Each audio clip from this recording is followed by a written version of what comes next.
बेटा आजकल आप राइट टू हेल्दी एनवायरनमेंट बहुत बार न्यूज़पेपर में पढ़ रहे होगे। अगर हम पॉलिटी पर्सपेक्टिव से राइट टू हेल्दी एनवायरनमेंट की बात करें तो जो हमारा ओरिजिनल कॉन्स्टिट्यूशन था, it has not explicitly mentioned anything about the environmental protection.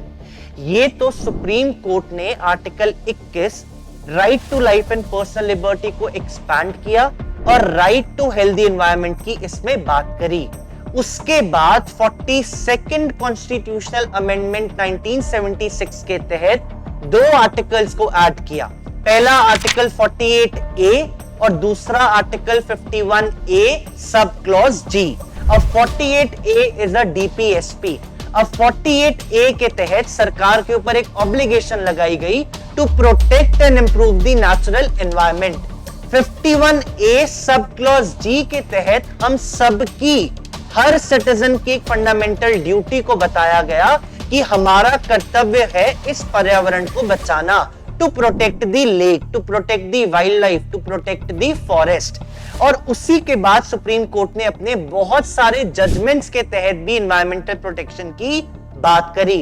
पहला था Maneka Gandhi versus Union of India 1978, article 21 को एक्सपैंड किया और एनवायरमेंटल राइट की बात करी। दूसरा था रूरल लिटिगेशन एंटाइटलमेंट केंद्र वर्सेस स्टेट ऑफ यूपी, इसमें भी एनवायरनमेंट को प्रोटेक्ट करने की बात करी। उसके बाद बात आती है हमारी MC Mehta versus Union of India, इसमें भी यही कहा कि right to pollution free environment हमारा मौलिक अधिकार है, हमारी फंडामेंटल राइट है। और lastly Subhash Kashyap versus State of Bihar, उस केस में भी सुप्रीम कोर्ट ने कहा सरकार आपके ऊपर कॉन्स्टिट्यूशनल ऑब्लिगेशन है कि आपने एनवायरनमेंट को बचाना है।